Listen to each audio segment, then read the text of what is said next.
BFM Business, le grand journal de l'écho. Pauline Tagba. C'est l'une des mesures phares du président candidat Emmanuel Macron. La réforme des retraites, le relèvement progressif de l'âge légal de départ à la retraite à 65 ans. S'il est réélu, il veut présenter sa réforme au Parlement dès la fin de l'été, sans procéder par ordonnance. En déplacement à Pau aujourd'hui, il assure que cette réforme sera moins chamboule-tout que celle de 2020. Pour comprendre à quoi peut ressembler cette réforme et ses implications, nous sommes avec le spécialiste des retraites, Emmanuel Grimaud, président fondateur de Maximis et de Simul Retraite.fr. Bonsoir Emmanuel Grimaud, merci d'être avec nous sur BFM Business ce soir. On va écouter juste Emmanuel Macron et puis on revient en plateau ensemble pour décrypter tout simplement ce qu'il nous a annoncé. La réforme que je souhaite mener, c'est d'augmenter l'âge légal progressivement, comme on l'a toujours fait d'ailleurs, avec un système de trimestre progressif, mais donc de mener cet âge légal jusqu'à 65 ans, de prendre en compte les carrières longues. Ce sera un sujet de négociation, mais celles et ceux qui ont commencé à travailler très tôt, il faut le prendre en compte, de prendre en compte les questions d'invalidité et de pouvoir, de la manière la plus individuelle possible, prendre en compte aussi la réalité des métiers et des tâches pour avoir un système qui est juste. Donc décalage progressif de l'âge légal à 65 ans, prise en compte de ses spécificités et, entre autres, pour accompagner cela, un travail qui reposera sur le dialogue social pour justement repenser les carrières longues et mobiliser l'ensemble des branches professionnelles contre le chômage des seniors. Emmanuel Macron qui a déployé hier son programme pour la présidentielle. Emmanuel Grimaud, cette nouvelle réforme sera moins chamboule-tout que celle de 2020, a dit Emmanuel Macron. Elle sera moins anxiogène de ce qu'on sait déjà de cette réforme. On va dans ce sens-là ou pas ? Alors, moins anxiogène, je ne sais pas. En fait, la réforme Delevoye dans le programme 2017, on peut dire qu'effectivement c'était chamboule-tout parce que c'était vraiment une réforme systémique qui changeait significativement le mode de fonctionnement. Exit le sujet des trimestres et du nombre d'annuités. On étendait, en fait, c'était ni plus ni moins que l'extension du système Arco-Agirc, qui existe depuis 70 ans, que tout le monde connaît, dont tout le monde vante les mérites. C'était l'extension du système Arco-Agirc à l'ensemble des différents régimes.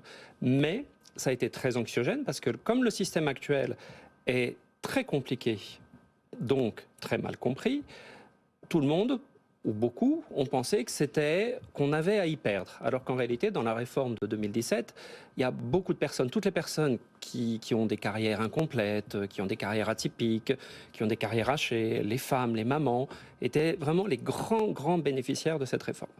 Ça n'a pas été compris, ça a déclenché tout ce qu'on a vu pendant les grèves fin 2019, début 2020. Là, on repasse sur une réforme, ce qu'on appelle de paramétrique. Alors, une chose est sûre, il faut travailler plus longtemps, mais ça, on le sait depuis 30 ans.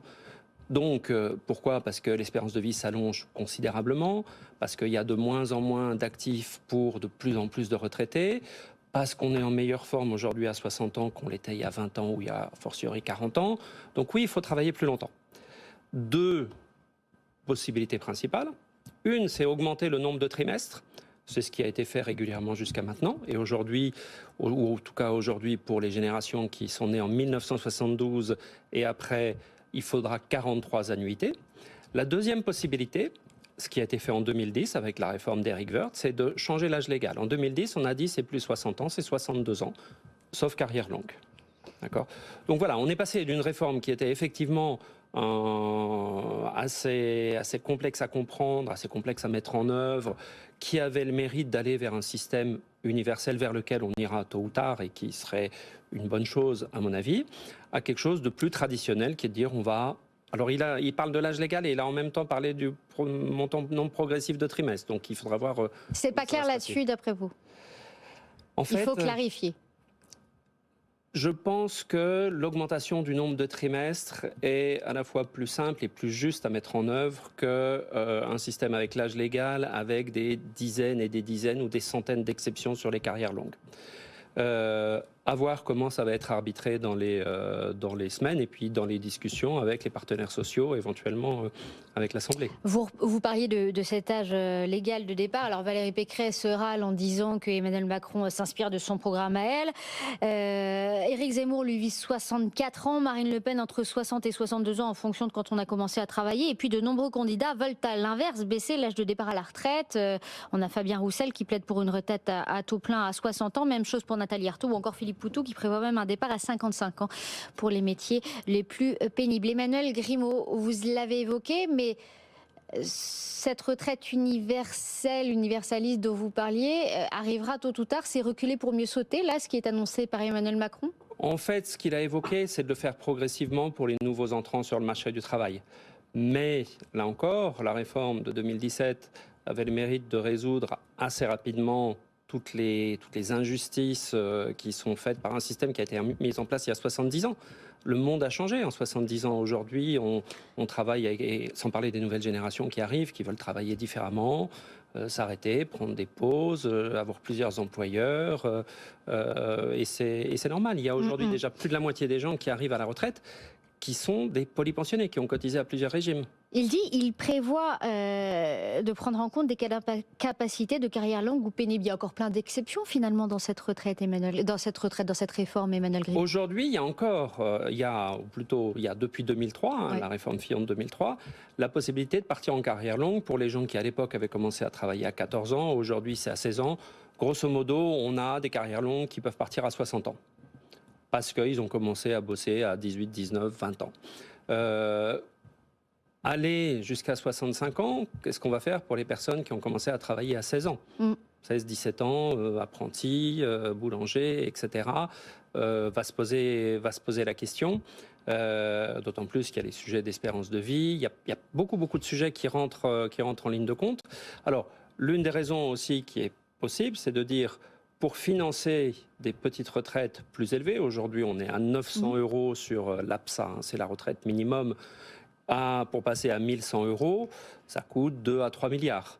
Ouais. Donc effectivement, le fait de faire travailler tout le monde plus longtemps, ça dégage des ressources. Alors une chose que personne ne sait, c'est que quand on a travaillé, quand on a changé l'âge légal en 2010 pour passer de 60 à 62 ans, tout le monde imagine que c'était pour faire baisser les retraites. Les retraites, elles ont augmenté de 10% en moyenne. Ouais. Ce qui est logique, parce que vous travaillez 2 ans de plus, vous avez des trimestres en plus et vous avez 2 ans de points ARCO ou ARCO-AGIRC en plus. Donc si demain, on doit bosser jusqu'à 65 ans, 3 ans de points en plus, ça augmentera significativement le montant des retraites.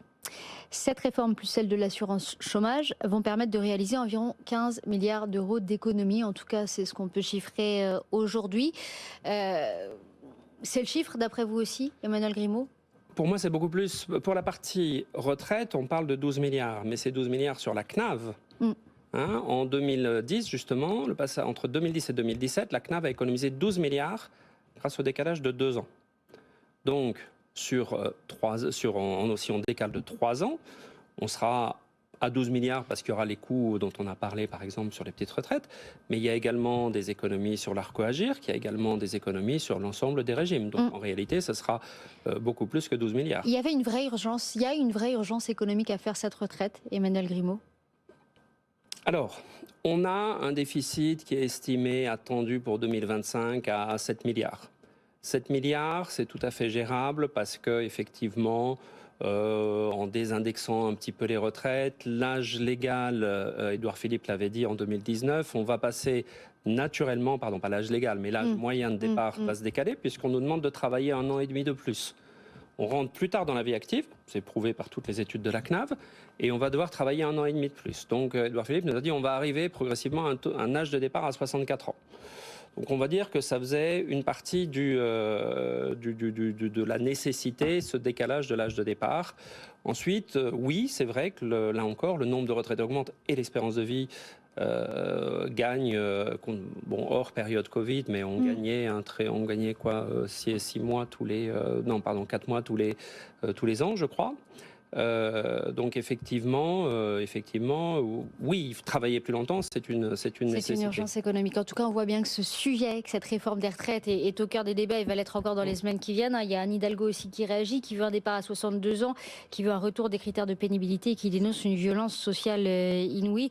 En tout cas, Emmanuel Macron, il dit que le suffrage universel sera le juge de paix. C'est-à-dire, il fait cette réforme, enfin, en tout cas, c'est comme cela que je le comprends, s'il est élu. Ça voudra dire que les Français valident et sont prêts à y aller, en tout cas. On ne pourra pas lui reprocher de ne pas l'avoir dit. De ne pas l'avoir dit. En tout cas, merci beaucoup Emmanuel Grimaud, patron fondateur de Maximis et de simuleretraite.fr, qui sera d'autant plus utile dans les mois qui viennent, certainement, quoi qu'il arrive, puisque comme vous l'avez dit, c'est dans le cours des choses. Merci d'avoir été avec nous sur BFM Business. Restez avec nous dans un tout petit instant.